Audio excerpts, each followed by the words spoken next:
Hi everyone, it's been a while since the last video, but we finally have two people joining us, talking us through their career journeys. We have Saurabh and Aakash, who have been working here as engineers at Palantir in London. I'll let them introduce themselves. Hi everyone, I'm Saurabh. I've been working at Palantir for the last 8+ years, based in London. Did my undergraduate from IIT Kharagpur in computer science and did an internship at Palantir and decided to join here full time and have been here since. Hi, I'm Aakash, and I have a similar journey as Saurabh. I did my undergrad in IIT Kharagpur and then an internship in Palantir in the US office, and then decided to come back here, and I've been here just around 8 years now. Nice.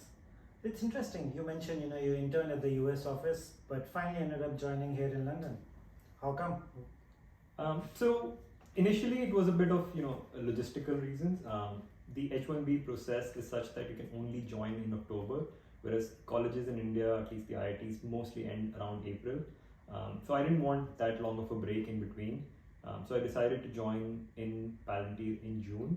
And the idea was that if you get through the H1B lottery, then you can move to the London office. You can decide, move to the US office. You can decide if you want to. So I didn't get through the lottery the first time. Anyway, the London office was growing throughout this period, so never felt the need to move to the US office. Okay, nice. So you guys said you've been working at Palantir for almost 8 years now, and you did your bachelor's and your master's previously. I'm curious, what motivated you guys to take up computer science in the first place? You wanna go? Yeah, I mean, for me, I have been interested in computers since the very beginning. So I was very fortunate to actually have a computer back at home. From around the age of 10 or 12, I think, I had a computer at home, but even before that, I used to play games and stuff on my dad's computer in the office. So mostly been breaking the computer and fixing it. So I enjoyed that process a lot. I think initially what inspired me to get into IITs was that I'd heard that they have very fast internet. So that was a big motivator. Did you really find the fast internet? Yeah, I mean, it is, at least, yeah. No, yeah, my story is very different. I didn't have a particular liking to computers. I didn't have that much exposure as well. I enjoyed science quite a lot, and I think this is true for a lot of people who are in their 10th and 12th in India. They just you pick a stream and you pick a focus, which exam you want to crack. You just prepare hard for it, and I just happened to pick and choose engineering. My father, so one piece of motivation, my father is a civil engineer. I always thought engineering is cool, so I do want to explore that. I didn't have as much interest in biology, and that's pretty much it. If you want to take up serious higher studies, you choose science or math. So like any typical Indian kid, engineering is a typical choice. So that was basically it, and then it was like, okay, IITs are the best college in India. Let's go for that. I actually did not get computer science in IIT Kharagpur. I started in geophysics, that based on my rank. I actually got that, and but I did know about the fact that if you do well in your academics in your first year, you can get your branch changed, and I was motivated for that. I didn't know at the time which branch I'd want. Yeah. But by the end of the first year, you didn't like geophysics. Yeah, I mean, the first year is actually common for everyone. Okay. So the curriculum is the same. So you still haven't been exposed to any kind of anything specific to the course you have. So it wasn't that geophysics wasn't interesting. It was more like if I had the opportunity to pick and choose a branch I wanted, I'd go for that. I think by the end of the first year, I just decided my preference for switching a branch based on what I liked the most, and I just felt that programming and data structures, the first course you do in your first year, was the easiest one. It felt the most logical. There wasn't crazy lab, whatever theory. I think you just if you know how to code, if you just understand it. I just felt it's easy, and obviously everyone's familiar that at least in the beginning you have a lot of good career prospects. Computer science, so that was it for me. So would it be correct to say you enjoyed mathematics and logical reasoning, and that's what eventually prompted you to. Sort of, yeah. Like I enjoyed math and science, and then computers science just felt like a good combination of both, along with me finding it relatively easy than some of the other theoretical subjects. Okay. And then like good career prospects was definitely a thing. So Okay. that prompted me to switch to computer science. Yeah. So you both mentioned that you took up this job at Palantir after completing your undergrad, and you did your master's as well. Was there at any point in time you considered studying further, for example, doing a PhD in one of the things you were interested or keen about? Not so much for me. I think yeah. For me, I think it was actually again like I wasn't sure. The end of my third year, I was quite convinced that I might want to do higher studies, go for masters or PhD. It also just so happened that the internships I did in my second and third year were both in research labs. Yeah.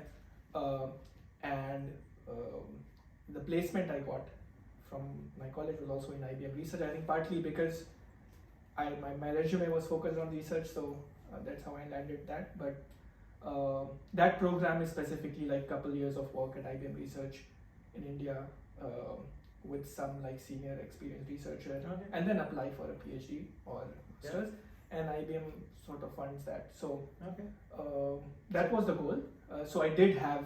So you were on the path to PhD. I was on the path to like higher studies, not exactly. Yeah. I didn't know like whether it'd be masters or PhD, but I did have a feeling that I didn't know what like just a general software development work experience would feel like, and so that's how I ended up doing the internship, and then the rest is history. Now I went for higher studies.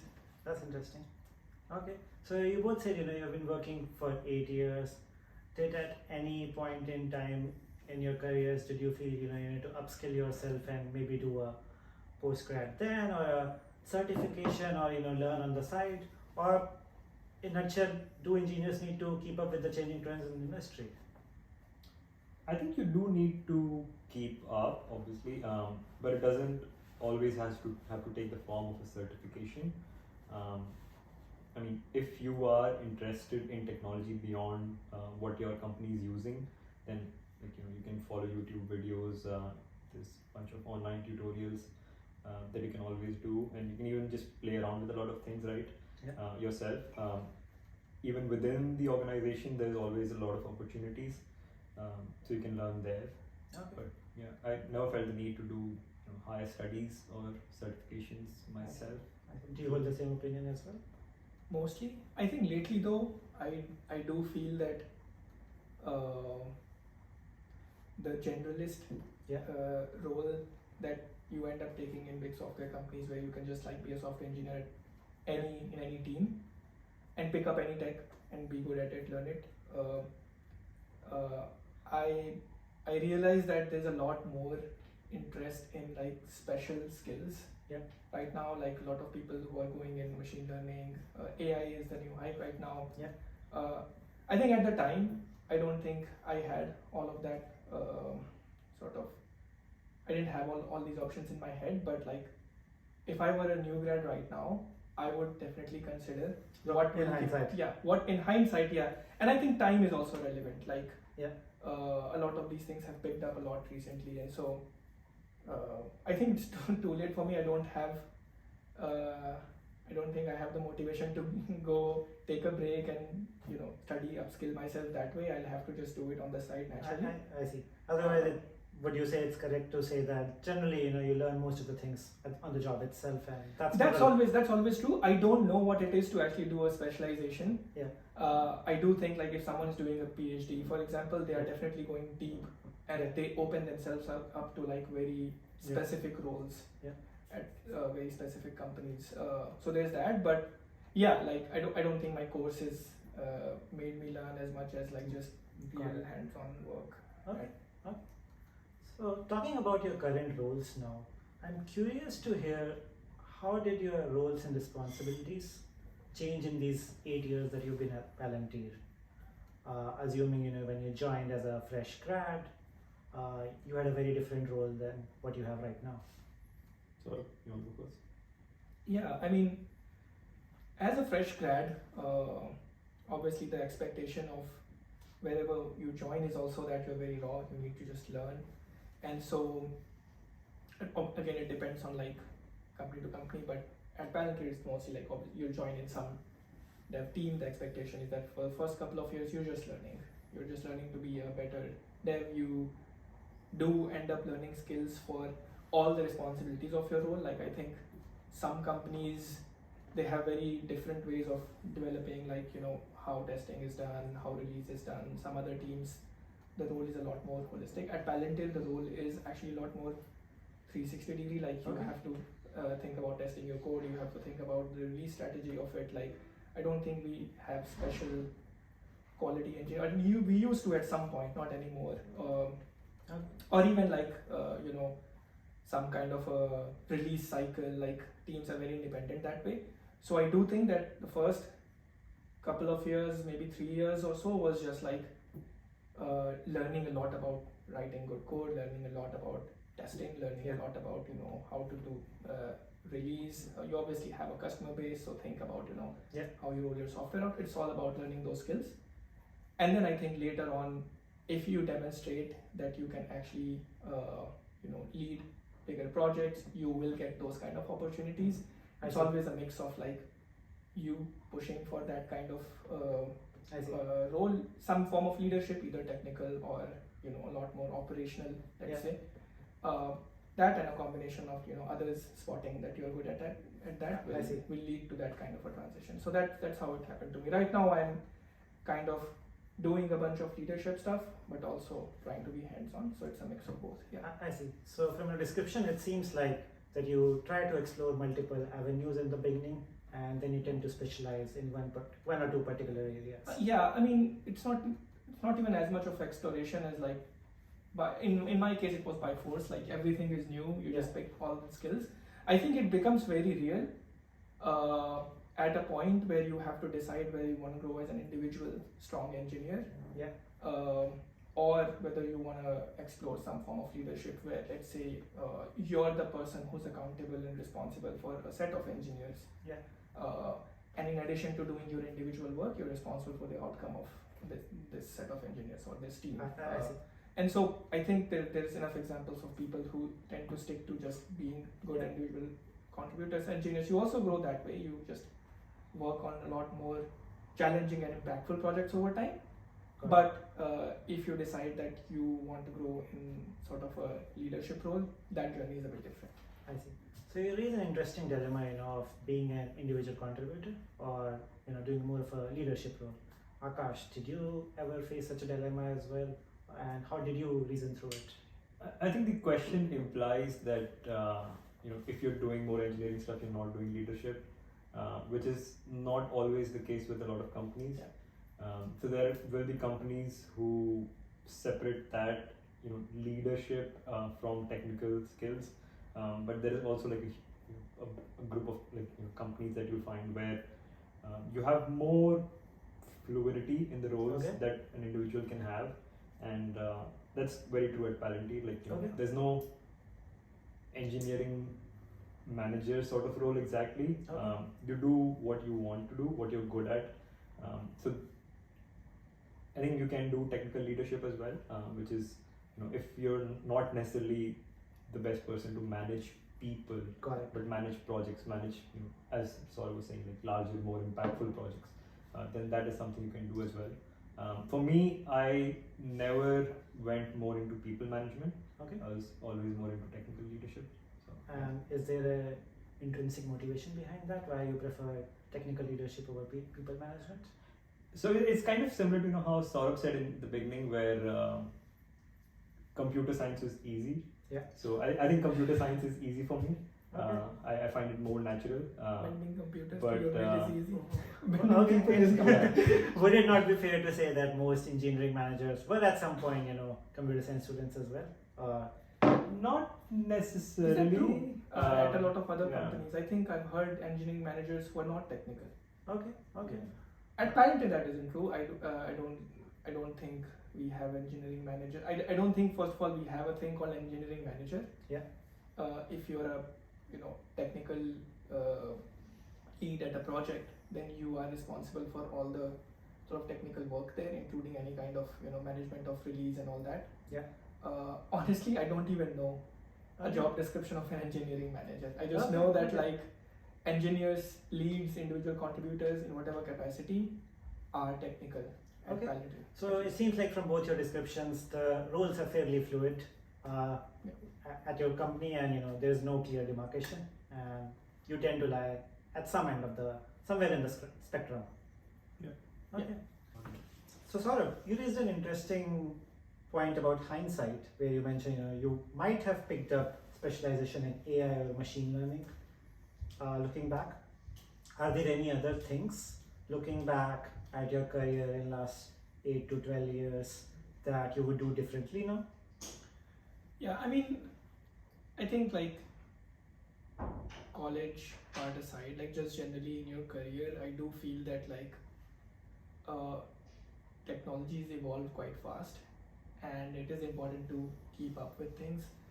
I probably have not put as much focus in making sure I understand, know about, have used new things that are coming out, or even like things that I don't get exposure to in my job. Like, it's probably not a good idea to restrict your skills to the job you're working. So, for example, if I don't do front-end development, should I not know anything about how things work there?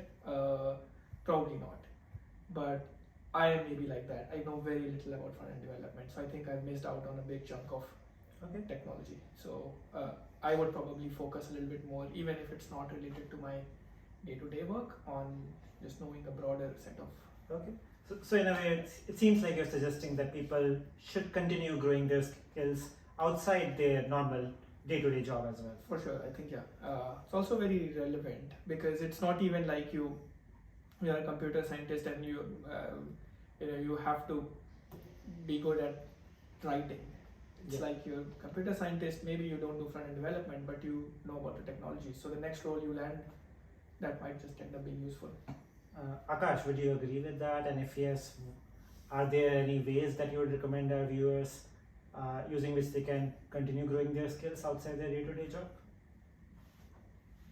I mean, I have worked in front end, so I don't know, I don't share the same thing. I feel like yes, there's definitely a lot of technologies that we are not familiar with. Like, Palantir uses a particular set of database systems that I've mostly used. Sure, there's like 10 different other systems in the world that are way more popular potentially. But as an engineer, are you expected to know all the 10 systems that exist in the world? That's the thing. I don't think that you necessarily need to know all those things. And the role, the software engineering role is a lot about self-learning.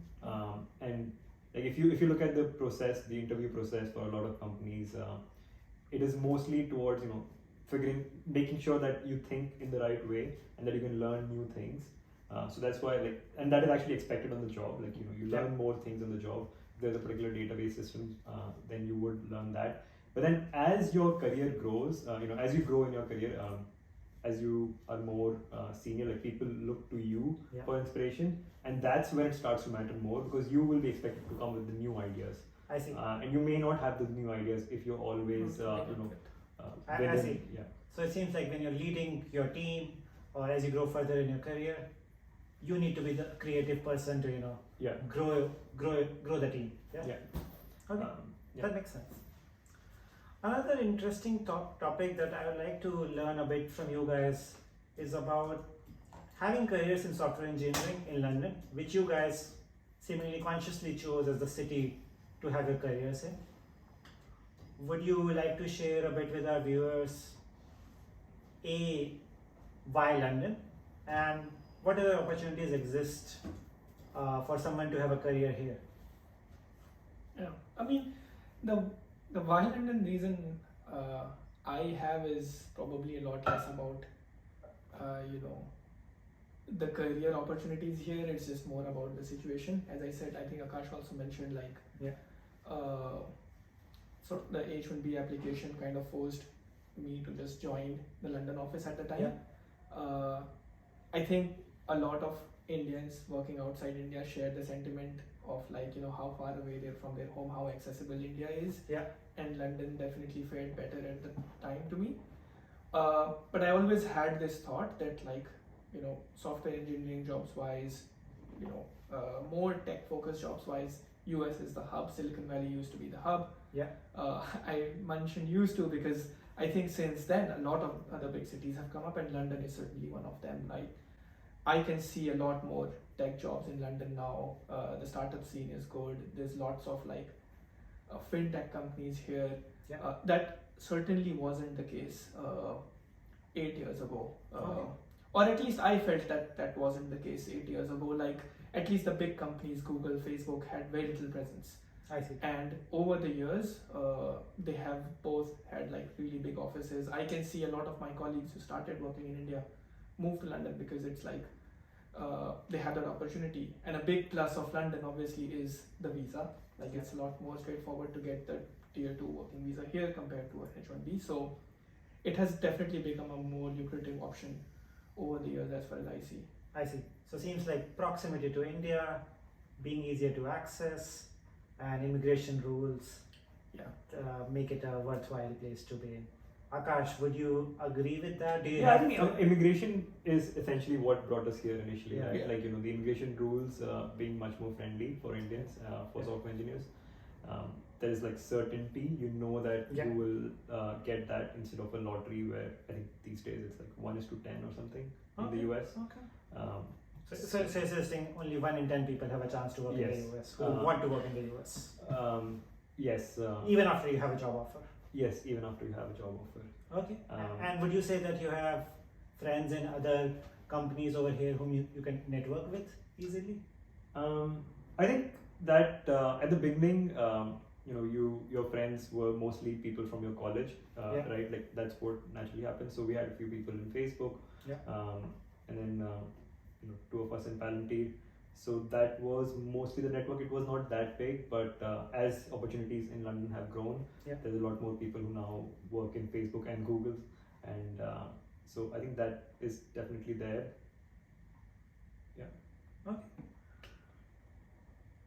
Before we wrap up, I was wondering if you guys have any advice or words of wisdom for our viewers, you know, who are starting their careers, or, you know, who are also somewhere in their careers, you know, and they could learn something from you.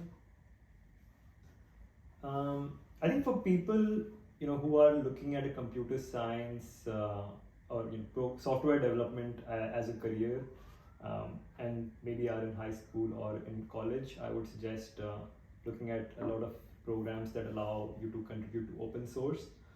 So Google Summer of Code, and I think there's another one for high school students. So Google Summer of Code is mostly for college students. Yeah. That's a very good avenue for opening yourself up to the software engineering world. You get to contribute to open source software that is generally used by people. Yeah. And it is maintained by a large community. So you go there, you work for, I mean, you don't go anywhere, but it's all online. But Okay. you join that community, you contribute to a very well scoped project for 2 to 3 months. So you can see the impact. You go through the entire process of, you know, maybe fixing a few bugs, adding a feature, I see. planning, and all that. So you get that whole experience of software development. Okay. Okay. Yeah. So seems like you're suggesting contributing to open source not only, you know, helps you hone your skills, Yeah. but makes you more visible to the outside world as well. I think it's more like, you know, opens that, like, gives you the experience of being an engineer, Yeah. of software engineer, And and preview. it's good for your resume certainly. Okay. So You did one, yeah. right? Yeah. Anything you would like to add to that, Saurabh? Yeah, I'd like to say, I think like a lot of people actually face dilemma in how they want to proceed in their career. Like, do they want to straight away go into job after undergrad? Do they want to do masters, PhD, do specialization? What type of role they want to be in? Go in academics? Yeah. I think what I've seen is like you don't have to. You're not supposed to make the final choice. You can always pivot. Like, people start their PhDs, they end up doing masters and then going back to industry. Yeah. People do their PhD and come back to industry, or go into academics, or go into research labs. There are a lot of engineers who hold PhDs not even in computer science. So you don't even have to restrict yourself to like. So if there's an undergrad student who is getting a degree in physics or math today, I think the computer science world is open to them as well. A lot of the companies are just interested, as Aakash mentioned earlier, in like how much can you learn, how are you to work with when faced with a technical problem, and so all these good engineers from different domains have those skills, and there are people at our company who have PhDs in physics and ended up working as computer engineers. So it's never too late to pick any career Okay. path, either in computer science or back to any other field. Okay. So keep your options open. I Okay, think. so it seems like you've interacted with individuals who come from varying backgrounds and have made a successful name for themselves in software engineering. Yeah, like I would have never imagined in college if I did a PhD in physics that I could end up in a software engineering role. Okay. So if you did your, bachelor's or master's in a subject other than computer science, do not assume that, you cannot be a software engineer if that's what you're passionate about. We have seen examples of people who have done that. Thank you both for giving us insights into your careers, and I hope people find this useful. Thanks a lot for having us. Thank you.